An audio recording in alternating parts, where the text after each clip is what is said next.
Tai jeigu norit, kad jūsų oda spindėtų, būtų primaitinta reikiamais vitaminais, tai tikrai rekomenduoju šį 3 serumų rinkinį. Tai pirmiausia pasidalinsiu šio serumu, tai yra hialurono serumas, kuris stangrina.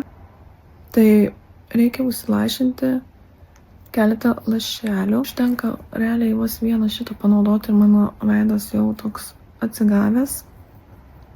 Švytėjimo efektą suteikia būtent šitas vitamino C serumas.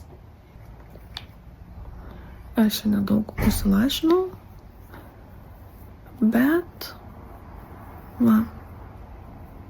matot, spindi oda. Bet jis ne tik suteikia spindėjimo, bet taip pat padeda kovoti ir su pigmentiniam dėmėm. Na, o vakarui renkuosi šį retinolio serumą. Šis serumas padeda kovoti su mažom raukšlelėm, suteikia tą lygumą odai.